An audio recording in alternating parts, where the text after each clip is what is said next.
Sa mga negosyante po na naghanap po ng tri-wheel, so pagkikitaan po nila, ito po yung nasa likod ko, ayan. Swak na swak po sa inyo ito dahil 200cc na po, hindi na po kayo mahirapan. Check po natin yung mga specs niya at saka features niya para nung sa ganun ay baka magustuhan nyo.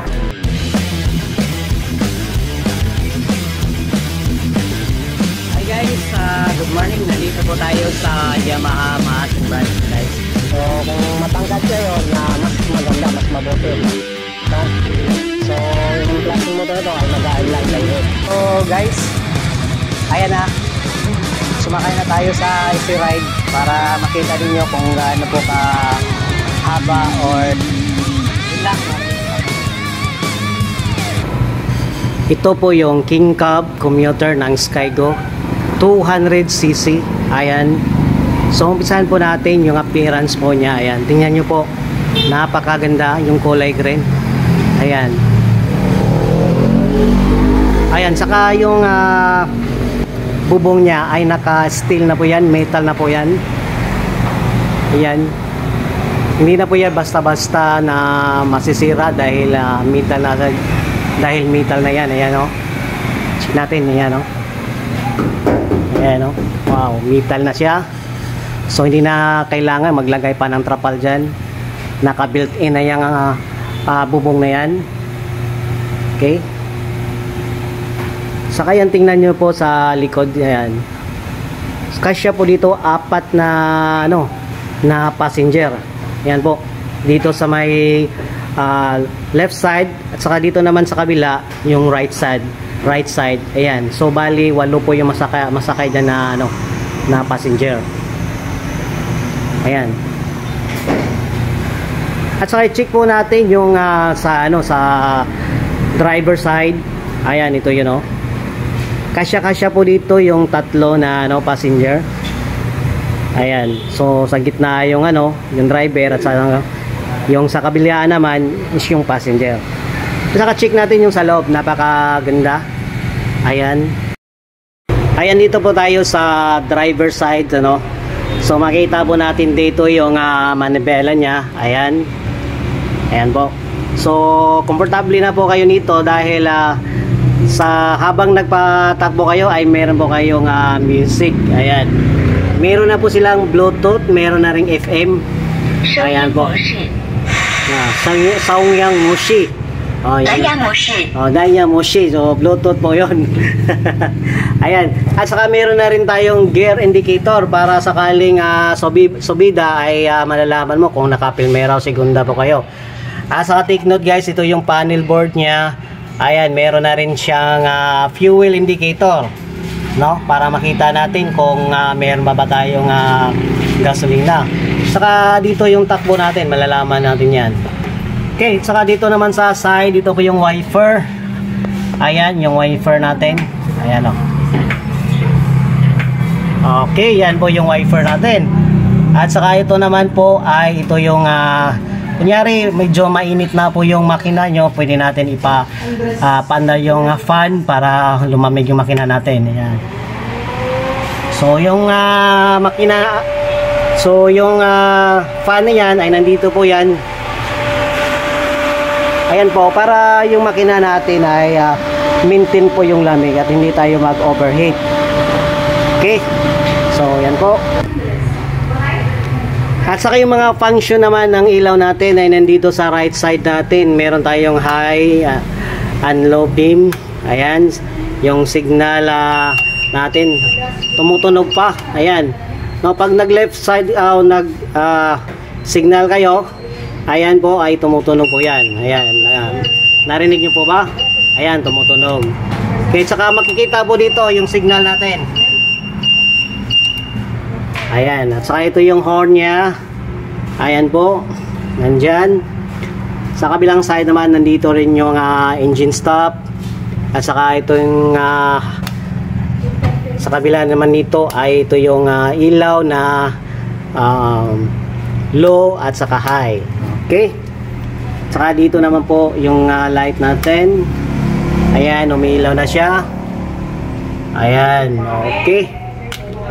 So ito yung start. Pwede siya electric start. Ayan, electric start po ito, hindi kayo mahirapan magpapaandar.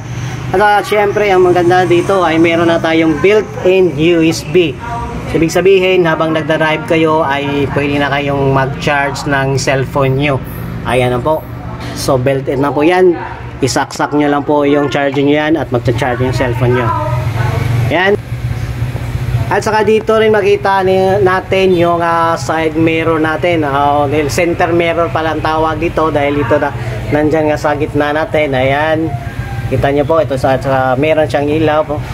Saka yung side mirror natin, napakalaki. Parang siyang multi-cab talaga yung size niya. No? Hindi siya ordinary yung side mirror. Para siyang multi-cab size.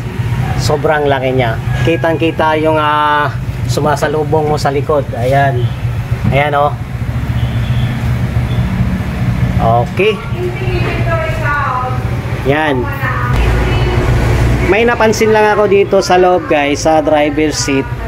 Kasi parang medyo mainit. Kailangan mo kasi siguro nang magdagdag ka ng fan, small fan na 12 volts para hindi gaano mainit. Kasi wala akong wala ho ditong mga butas para pumasok yung hangin, no? Ayan. So yan lang yung medyo kulang, pero pag umanda nito hindi na mainit kasi pumapasok yung hangin. Ayan, oh. Kasi walang sarado dito. Ayan, oh. Ayan, walang pintuan, no? Kita nyo po, walang pintuan po yan. Ayan, open air po yan. Open air po yan lahat. Ayan. Okay. Okay, so ito po yung clutch natin. Ayan. At saka pag mag-change gear po tayo, dito tayo sa bandang kaliwa. Ayan na tong gear natin. Yan, ha. Yan. At saka ito yung mga brake po sa bandang kanan. At syempre yung mga natin, forward or backward, ayan, reverse or forward, ayan, hindi ito po. Hilahin nyo lang po ito. At saka meron tayong standby brake. Ayan, ito yung standby brake. Ayan, dito po yan sa driver side. Okay. So dito banda mo makikita yung makina natin. Ayan, napakalaki, 200cc. Ayan, aside sa merong fan dyan sa may gilid, meron dito din sa ilalim, para ma-maintain yung lamig ng ating makina. Ayan. Okay, yan po yung battery. Okay. So, yan po, pansin po natin yung niya, yung gulong niya. Sobrang laki po niya compare po sa mga Bajaj. Ayan, compare po sa ibang 3 wheels na motor. Ito, pang multi-cab na talaga yung size niya. Ayan, oh. Yung size sa motor is 400 by 12. Ayan po. Yan po yung size niya, medyo malaki. Ito yung pinakamalaking gulong na mga 3 wheels compare sa iba. Ayan. Okay. Yan po yung design niya.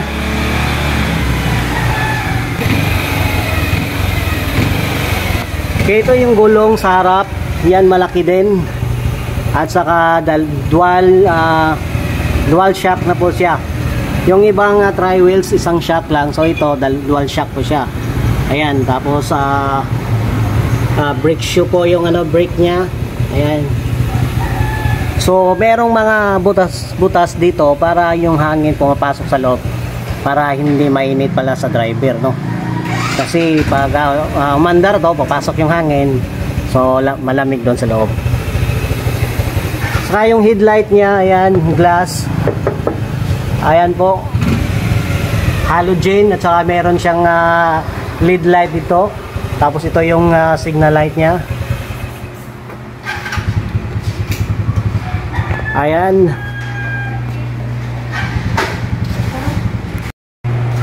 At dito naman tayo sa likod. Ayan yung makikita natin. Ayan. So dito po may extra gulong na po tayo. Ayan, para hindi na tayo mahirapan pa, kung may naka-flat ka or nag-flat ng mo, so pwede palitan agad. Kasi merong extra na gulong na tayo.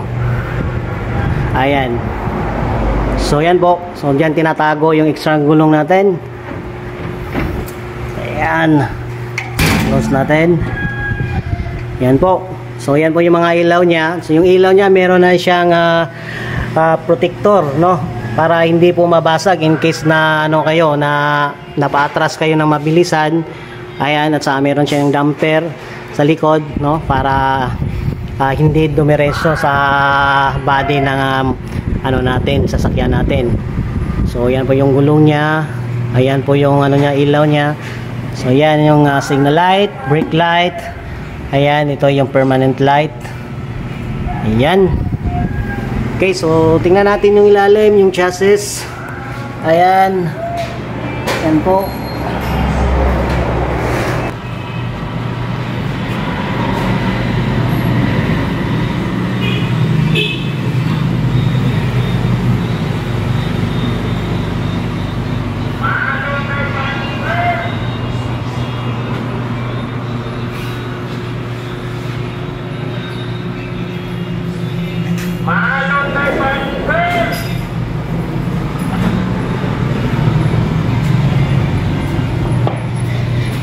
So ayan, yan yung ilalim natin. Okay.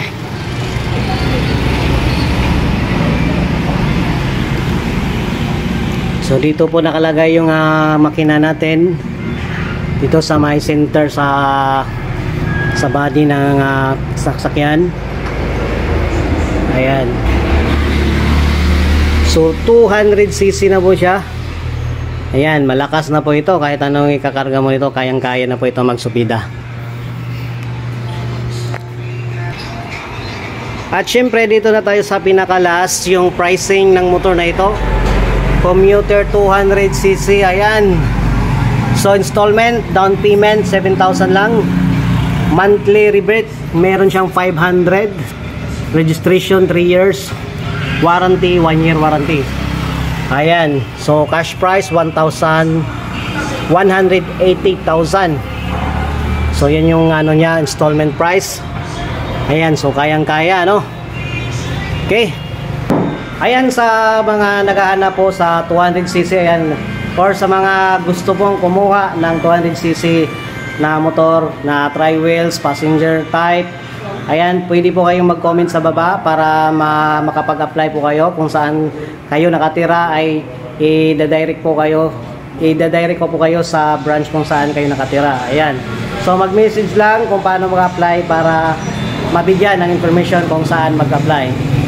Okay. So maraming salamat sa panonood. Bye-bye.